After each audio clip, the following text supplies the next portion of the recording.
So hello and good morning. I welcome you to today's morning meeting on Tuesday, the 9th of January 2018. This is Jens Slut speaking and exclusively presenting this for me to you for JFD Brokers as their global head of research and education.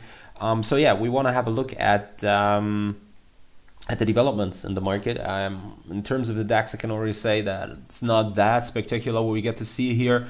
Market can stabilize at a quite elevated level around the highs from yesterday, which were set at around 13,420, 415 points, something like that.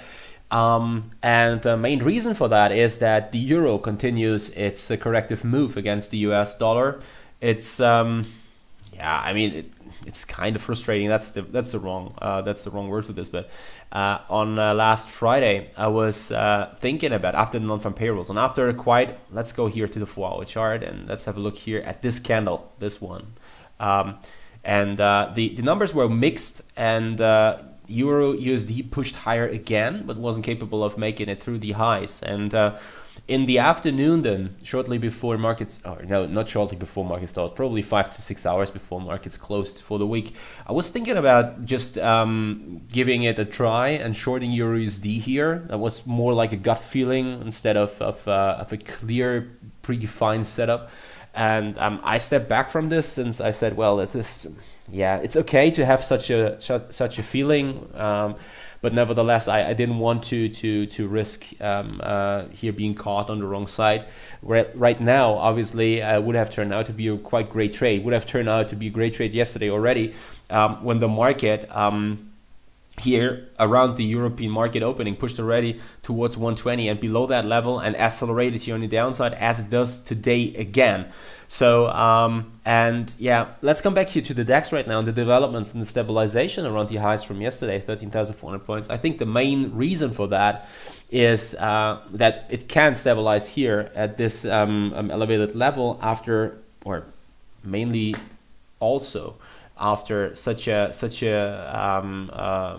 very extended mode here on the upside.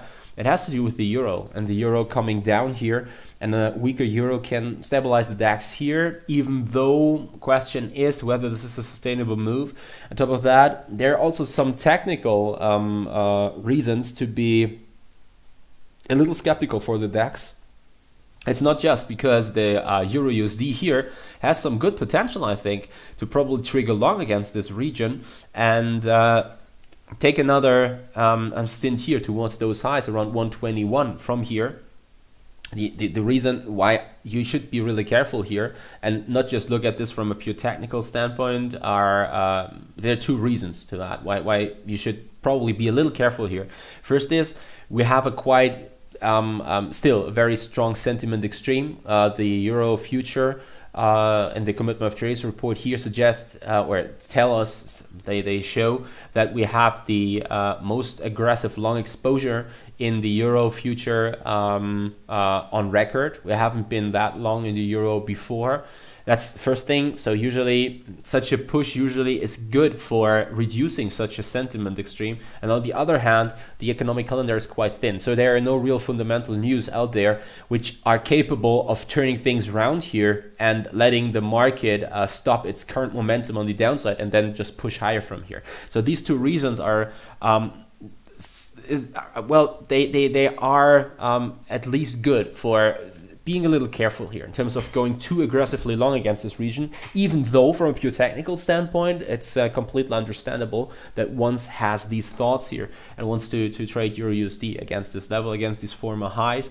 And with this in mind, and if we just look at it from a pure technical standpoint, well then things are getting a little difficult for the DAX on the upside because, and this is interesting, now let's have a look here at the hourly chart. The market nearly tested those highs from yesterday perfectly. It really pushed as high as yesterday, and what you can see here in the 14-hour highs, a bearish divergence developing, which is first sign, it's an indication that here the DAX is losing momentum on the upside, potentially losing momentum on the upside, and one should be really careful to go too aggressively long here. I think the risk reward is getting more and more unattractive, and probably it's even more attractive to consider long engagements. 1 second, please. And nevertheless, On the other hand, you should be really careful, as you should be careful in terms of long engagements now against 1940, 1950 in the EUR/USD. Same is true for the DAX on the short side. Don't be too aggressive with potential short engagements, because I think as long as we trade above the intraday highs from yesterday, very short term here, well, it's just too early to go aggressively long. So right now you can also see here, even though it's a very choppy market environment, and the market nevertheless is showing that there is no real pressure, which means if you're now going aggressively short the DAX, on one hand it's arguable and it's understandable. Same is true for going long EUR/USD, even though clear signs from the market are missing here that the market really wants to push lower. If it wants to push lower, then the first step should be to take out those lows here from yesterday, which would be a first sign. Probably such a sign will be delivered then in the afternoon, with the Dow Jones probably losing some of its gains here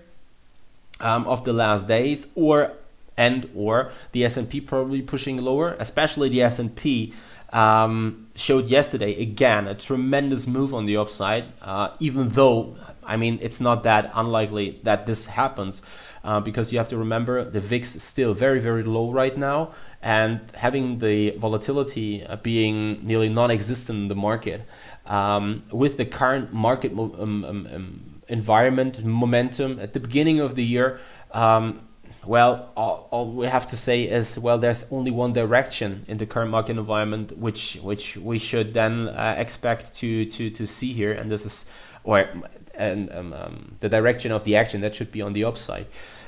Even though the market, yes, it's very extended on the upside, you can see that here. Nevertheless, again, even though there's probably the chances increase that the market will rather sooner or later see a corrective move here, we have to remember one thing from a statistical standpoint. So it happened 15 years since 1950, 15 years that the market started out in the first or after the 5 trading days of the year, that the market has shown a gain of bigger than 2%. That happened 15 times.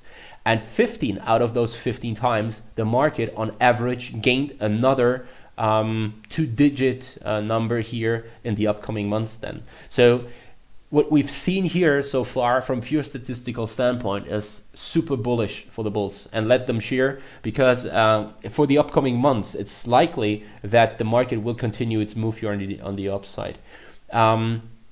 And that's definitely something worth remembering, even though that does not necessarily mean that we don't get to see any big moves on the downside. So volatility is very low again. So volatility is cheap. It's very, very cheap to buy insurance here.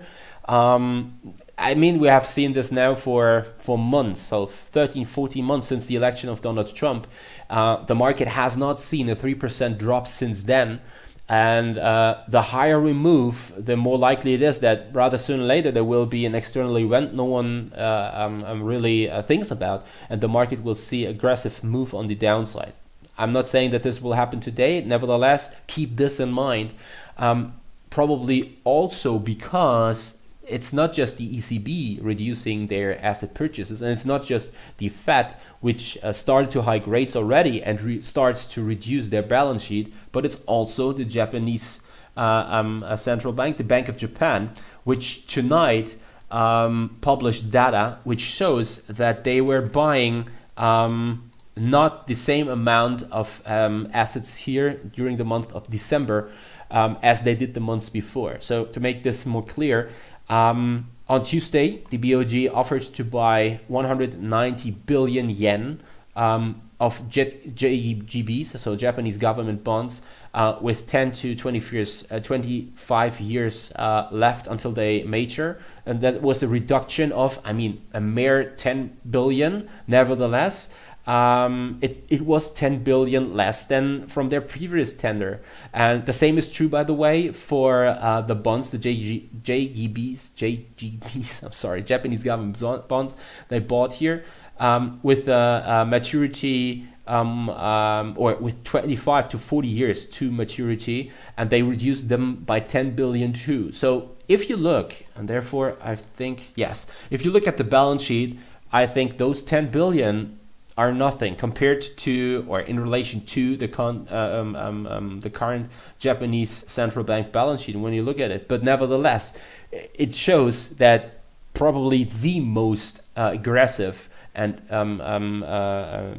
most aggressive buyer of assets in Japanese yen here, then the Japanese central bank, the BOJ, is considering reducing their asset purchases, or is doing this already. That's definitely something you have to keep in mind, even though it doesn't play a role today. Nevertheless, it shows that the market is probably is seeing some end to this ultra loose monetary policy of all global central banks here, and this is something which could rather sooner or later result in some deep trouble for the markets. Again, that won't happen today, but nevertheless, it's something to remember in the upcoming months here, and which could result in then, for example, volatility spiking up and resulting in a more aggressive move on the downside in all equity markets like the Dow Jones, US equity markets, but also potentially in the DAX then, which could see a more aggressive move on the downside. So very interesting developments, even though from an intraday perspective or also from a trading perspective, nothing really big happened here, since we are trading still dollar Japanese yen within a choppy trading range. So nothing big happens here. Nevertheless, rather sooner or later, the regional 112 here on the downside could be the focus, could be in the focus of the market participants, since such a push here below that level is probably going hand in hand with potential risk aversion and taking over, and this could be something really interesting to watch then, the region 112. So we already had a look at Euro USD. I think it's nothing so spectacular what we get to see here in GBP, pound sterling today, even though we started with losses into the day. You can see here that we nearly attacked the region of 135. That's started already in the morning, something like 5:30 a.m. GMT. Not sure what is the main driver, main trigger here for that. Let's see how the numbers around industrial production tomorrow, how the Bank of England on Thursday regarding the credit conditions here, for example, in the credit markets, presents itself here in terms of their rhetoric.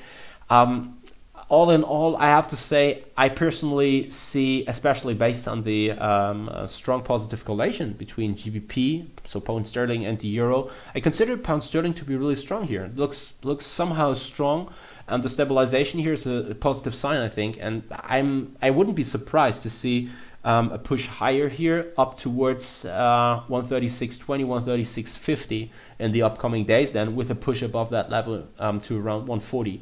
So could really imagine this to happen. I think nevertheless more important or more interesting, definitely the developments here we get to see right now in the Australian dollar. So you may remember that I made this bigger inverse head shoulder formation a topic here, and that's already some time ago, and we see, or we can see, that the market really reacted strongly against the region 175 and pushed higher from here, and was also driven higher not mainly due to Aussie strength, but also probably mainly based on US dollar weakness. Now the very interesting thing is that some might think that here such a push towards 77.30, 77.80, this region is a potential long trigger, and then probably Aussie dollar can take off from there. Nevertheless, I think you should be really careful when looking at the following picture.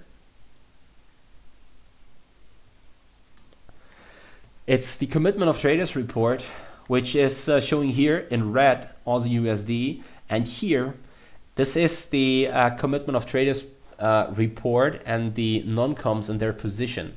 And what you can see is that even though from September till something like the beginning of December, end of November here, the non-commercials reduced their long exposure from, by the way, the highest long exposure since something like 2013 here. That wasn't such a big surprise, but the pullback here, so the push higher, was used by those non-commercials to keep on reducing their net long exposure in the Australian dollar. In fact, you can see that from nearly 40,000 contracts net long, they pushed towards minus 20,000 here in the last weeks. And this is in fact a very, very, very bearish sign, I think. So because usually you would expect the Australian dollar to take up from here, and then big market participants here start to increase their long exposure again. Instead, they kept on reducing it and aggressively reducing it. So we're talking about the most bearish Australian dollar outlook here in terms of the commitment of trades report since February 2016. And this is a very bearish sign, I think, and something worth considering when looking here at current engagements in the Australian dollar. So what I could imagine is to be probably quite interesting to look at Australian dollar here and to short it against this level, even though, and this is the thing, not sure whether Australian dollar against the US dollar is probably the best choice here. So probably I mean, what I have in mind here is the Australian dollar, I'm sorry, the US dollar weakness, which I see on the horizon forming here, based on my thoughts around the potential recession in the US. And with this in mind, Australian dollar against the US dollar is probably not the best choice. I think, based on my thoughts here on the Japanese yen and the BOJ, probably Australian dollar Japanese yen is more interesting.